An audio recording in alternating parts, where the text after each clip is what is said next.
Okay, the next name we have is Aaron Moran. Aaron, uh, I remember on Happy Days as this uh, youthful, energetic, uh, full of life little creature.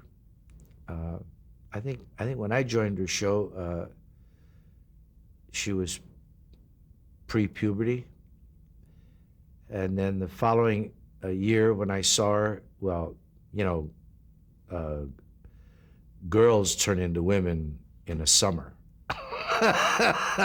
and they sprout all over the place. And I never had really well, I mean, we didn't have anything in common. We had very few scenes of any together, and she was a growing adolescent, and coming into her young womanhood. Uh, but then after I left the show, I would just kind of see her on and off and off and on, and ran into her a few years ago on a big old Happy Days reunion thing, and she's this all grown up young lady, man, and uh, I don't know all that much about Aaron's personal life, or have we ever connected on a personal basis over the years, but I've always had great admiration for what she's done. Anson Williams. And Potsy, yeah, Potsy. I don't know how he got that name, Anson, in fact, when I go back to the Happy Days syndrome, I put both Anson and Potsy and Ralph Malph in the same, because they were like bookends. They they always had this element of naivete, and the humor sprang from their playing off of each other within the things that were happening in the story. And that, interestingly enough, I did a diagnosis murder thing for Dick Van Dyke a couple of seasons ago, and I got to work with a lot of that time span people. In fact, Aaron came on, and Dave. Boy, I'm so bad with names. That played on Laverne and Shirley. David Lander. Lander, and well, because we've shot the episode and it's been on the air a few times now, but of all the people that would be a villain, Ralph Malph was turned out to be. So that was one of those little twists of casting and that. And speaking of Anson, I've been doing some Baywatch episodes, and had the pleasure of having him direct a couple of them. So. Oh, Don Most. That's what I'm saying. Donnie Most, Don, Ralph Malph and Potsy, to me, they were almost kind of one and the same, even though they were different. For one thing, I think, of course, looking in hindsight is always 20/20 vision, like they say, but everyone was so aptly named. To me, Donnie was a Ralph Malph, and I don't know why. It just feels like he was Ralph Malph, and Anson was a Potsy, and that Henry would become a Fonzie. Now maybe in some preliminary casting eyes, what's a nice Jewish boy like a Winkler doing playing an Italian? All I know is it worked for me, and on and on. Tom and Marion playing the Cunninghams, and Aaron playing the little one, and Ron, of course, playing Richie. And even after I left the show, and they brought Al Molinaro on to play Big Al, who took over Arnold's place and stuff, the Marshall Company seemed to have had a wonderful acumen, if you will, for not just picking names, but fitting people to the name.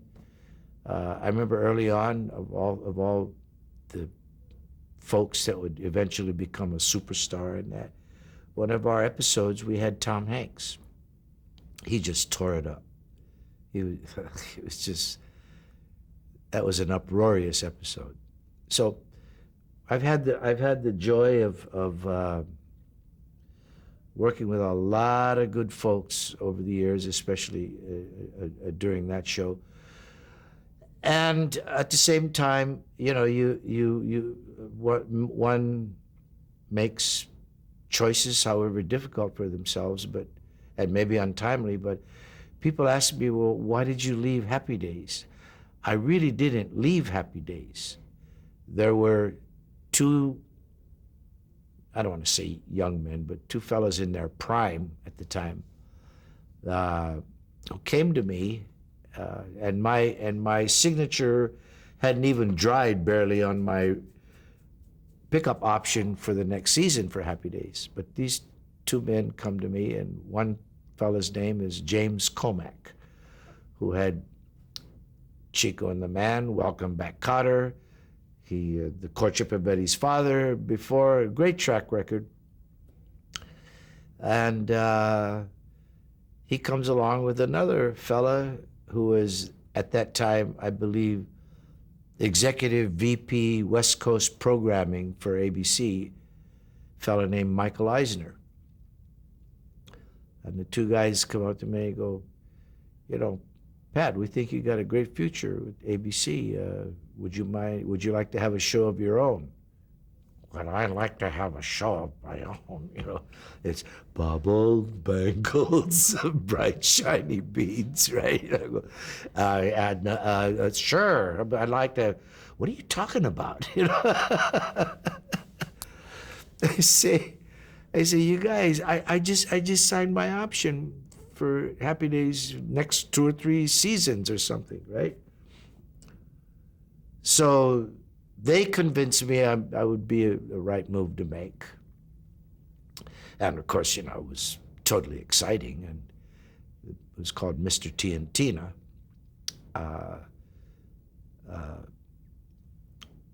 I guess at the time, way up on the tops of my wish lists of things I wanted to do before my career ended, and to have a show of your own, you know. What do I know at the time? Nothing. Oh. So I do. And at the time, you don't know that much about decision-making things, or at least I didn't. And it didn't pan out. They paid me for 13 episodes. We shot 10. They showed 4. And we were off the air. What was the premise of the show? I thought the premise of the show was fairly interesting. It was a Japanese, well-to-do, eccentric, sort of a creative engineer, self-made guy, forms his own company, and then becomes big time in his own country, and because he's so weird by Japanese standards, they send him off to America to see if he can. It's a parody of Akio Morita. Nothing, no family connection ever. The guy that invented the Walkman, which is everyday, you know, it's all over the world. So I think And ironically, I played more Takahashis. This guy was also named Mr. Takahashi, but Taro Takahashi. Anyway, kind of a parody of that whole syndrome, Japanese industrialist, electronic, super, mega success stories, but way off-centered from that. And so he comes over to America, was set in Chicago, top of the penthouse of penthouses, very wealthy guy, brings over 2 kids, I believe a mother-in-law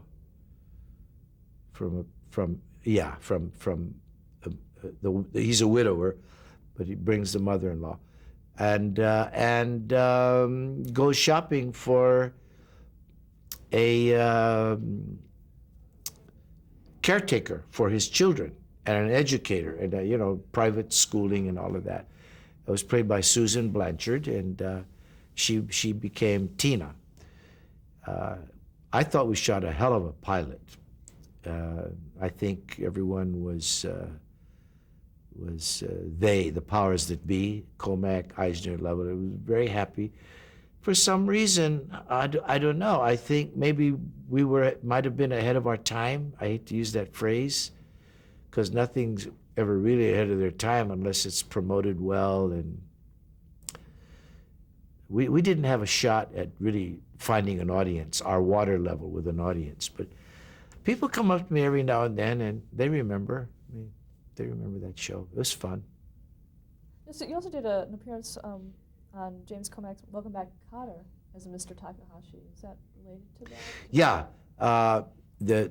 My exposure on Welcome Back, Kotter was the test run to see if this kind of a guy would work. What happened was, on that episode, it was career day. Career day, and everybody's talks about what kind of career they want as a setup. And Travolta and all these guys, that entire cast was still intact. And Gabe, of course, says we have a special guest today. He's from Japan, and he wants to share with us about his career. And that was the first exposure to Mr. Takahashi. And it worked. It worked because off of that, it gave ABC and those powers that be again enough courage and impetus to want to go ahead and develop Mr. T and Tina as a series. Oh, so it was directly related. Did you know when you were doing that character then that it was Yes. for the series? Yes, I knew that if the believability and the funny was there, and all those ingredients were there, that indeed this was going to be the hallmark example of what a show might be centered around. Before we move on, I'd like to move back a bit. Before you were on Happy Days, you also were on Sanford and Son as a regular character for a season. Well, as a matter of fact, I did Sanford's for the most part after Happy Days, but you see, I go way back with Red Fox when I was beginning my career as a stand-up comic, and we had befriended each other over the years. Indeed, he was, if anything, a mentor. And it was kind of like a godfather, he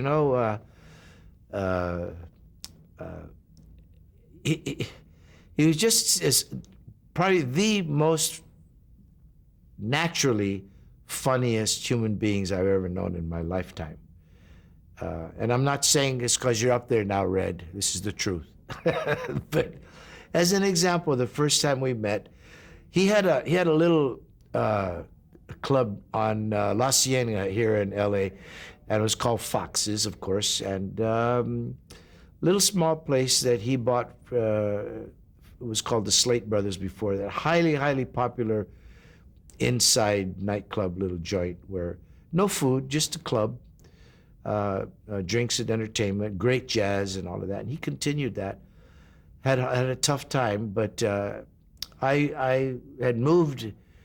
I had been in L.A. at that time for 5 or 6 years. I heard he was down there and he was going to take over the old Slate Brothers. So I go down there, and he didn't remember, but I had met him in San Francisco several years prior when I was just breaking into the business. And so I introduced myself. Hi, Red. I'm Pat Morita, and I'm a comic, and I'd like to work for you. And he goes like, Pat Maroni, Pat Morano, Pat Morita. That sounds Italian. Why don't you go out and get a good Japanese name like Honda, Mitsubishi, Panasonic, Sony, you know. So it was always a little thing between us. He refused to say my name because he always insisted it sounded Italian or Spanish or something, you know. But we became tight friends over the years, and he knew that I would go on the road every now and then because still getting work as a comic. And but he told me after he had gotten his show, Sanford and Son, because I'd see him every now and then anyway at his house and visit and stuff. And he once said, you know, drop on by the studio because you never know. There might be something for you that, I don't care if it's a couple of lines or what. And the beginning of it was Saul Turteltaub and his partner. Bernie Ornstein? Bernie Ornstein, yes. Oh, by the way, I remember them from the Hollywood Palace. They wrote for the Hollywood Palace years prior. Anyway, now they're into doing Sanford and Son, and I dropped by like Red asks, and there's nothing in the script, and so he says, Pat Maroney, Pat Ranuni, Patrick, Mickey Rooney, one of them little short guys. This is my pal. Write something for him. So they scurry around. They write a little small piece of a character where I'm Damon Wilson's, the son's good friend, kind of a pal. And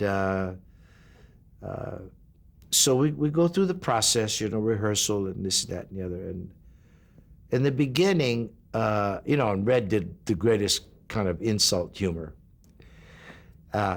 So the episode opens, and Damon has hurt his back helping unload the old pickup or something, and I'm propping him up.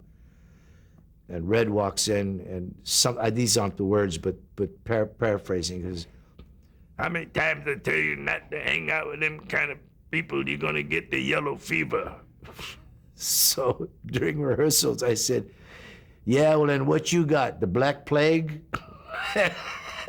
So afterwards, during notes, Saul comes down and says, Pat, you can't do that. You gotta remember, Red's the star. He gets all the funny lines. Red overhears it. He says, how many times I tell you, God damn it, this is a comedian. He's gonna be an actor one day. You gotta give him something to do. Jesus. He goes off, you know, as he would do. So they kept it. They kept it in the show. You know, don't fool around with them people. You're gonna catch the yellow fever. Yeah, and what you got, the Black Plague? I mean, you can't do that kind of humor today anymore. Much. Here and there, a little bit. Now, what was your character's name on the show? Achu. Where did that come from? I don't know, but I got an interesting story to tell you about that too. Between shooting seasons, Red would put together a 2.5-hour variety extravaganza as a road company, and he would play prisons. This is on his own expense now. I got to see some of the worst places in the world, but on the other hand, he also took us to Carnegie Hall The only time I ever played Carnegie Hall, and the Apollo Theater. We did, there's a place in Washington, D.C., I forget the name of it now, it doesn't matter, but they were trying to resurrect their history and rejuvenate their being, but it didn't work out. Nonetheless, we get to the Apollo Theater. Here I am in the heart of Black America, Harlem. I'd always heard about it. I'd never been to 125th and Lenox, right? So we open, and it's, and I'm talking about big show. You know, we got people like Arthur Prysock closing the first half, and my job was to come out, do 5 minutes, and MC the rest of the program. Okay. So about the third or fourth day that we're there, I decided, well, I've seen Harlem at night. I'm gonna go in to work like early, and go walk around during the daytime.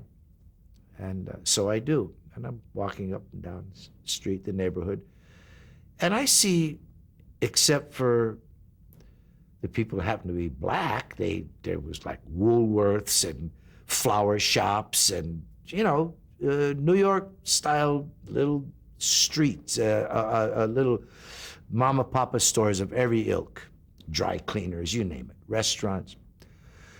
So now I'm standing at a street corner waiting for the light to change to walk back to the theater, and I hear this little buzz behind me. No, man, I'm telling you, you ask him. I ain't gonna ask him, you ask him. Get a little tap on the shoulder, turn around, there's like an 11-year-old. Kid looks at me, he goes, "Hey man, is you Sneeze?" I go, "Sneeze? Yeah, I chew." "You I chew on Sanford, huh?" "Yeah, that's me."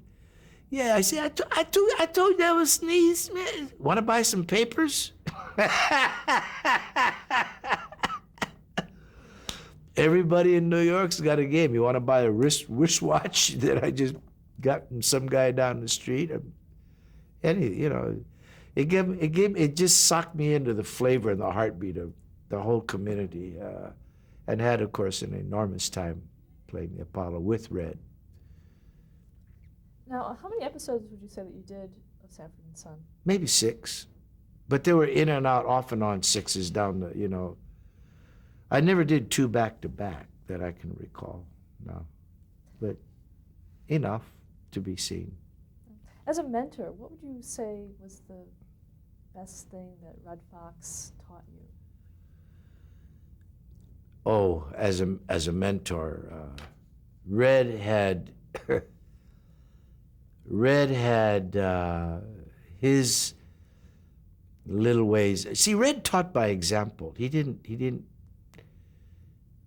except rarely, take you into the corner, you know, and get in your face and tell you this stuff. He, on the one hand, he would be like that, and on the other hand, you know, he wasn't likely to say, "Now watch this," either.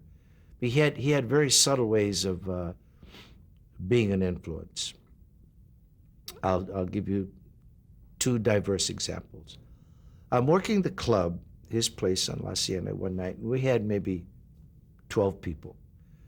And they all happened to be seated down front. Now, as a comic, I have what we call a quiet act. Quiet meaning I talk to people. I'm a conversant kind of a guy. And I'm not all over the place and way out there and doing up and down, you know, physical things and stuff. And, you know, little thing there, laying a punchline. Little set it up here, laying a punchline. Da-da-da-da-da, quiet humor, warm. It's called a warm-up act for whatever's going to follow. So this one night, I do my set. He comes up. I've introduced him. He comes up and he says, "I got to talk to you after the show." I don't know what that means, you know. Sure, Red, hand him the mic. He does his thing, knocks the 12 people out. And long story short, he takes me to the back of the room. He says, "Now look here, I watch you tonight. I'm sitting in the back of the room." He said, You know, son, you got to talk to the cheap seats. I go, the cheap seats? He says, you talk with you down here with these people and you talk like you talk, but you got to talk into the microphone so the people in the cheap seats can hear you back there, even though you're talking to all the little folks up here. You got that. I never forgot it. Never forgot it. Where it came into play was at the Apollo Theater. See, Apollo Theater is grand. You got 3 tiers, and you got, aisles, and it's a crowd. It's a crowd. I think about 700 or 800 people, whatever, huge, compared to working little clubs. So he's not saying you got to work broader, but work so that you can still work here in front of you. They'll catch it, but you got to let them hear it. If they don't hear the words, they miss it. So that was a lesson well learned. The other great lesson, read as a mentor and a godfather, taught me by example. My then wife was about to have our second child. I'm talking about any day now. And coincidentally, during that whole time, over about the previous 8 weeks or something like that, we weren't being evicted, but I refused to. We had been renting a little 2-bedroom place in the Rancho Park area, I believe, and the rent went from $400, which was a struggle because I was working off and on, to like $850. Well, obviously a way for the owners to get you out of there. Well, we couldn't, we had to move. So my then brother-in-law says, you guys ought to come check out the valley. And I'm like, I can't afford the valley. No, just come check it out. You might get lucky, find something. So, and I'm figuring, well, we can't afford to buy anything. It's probably going to be like $1,200 a month, whatever, right? Especially with an addition come. We get lucky. We find this place, 3-bedroom, bath and a half, very, very large lot, which would come down on us later. I told you that story. But it was in foreclosure. And we needed 20% down, and we're like $3,500 short. And we had begged and borrowed and hawked and stuff, and we're within 4 days of escrow closing. And my wife's going, gee, what do we do? We're going to lose our good faith money. And I go, I don't know. Come with me. We'll go up to see Red. Maybe he can help us figure out a way. Now, I don't know. He's got this phobia about pregnant women, okay? Actually, let's stop here to change the tape.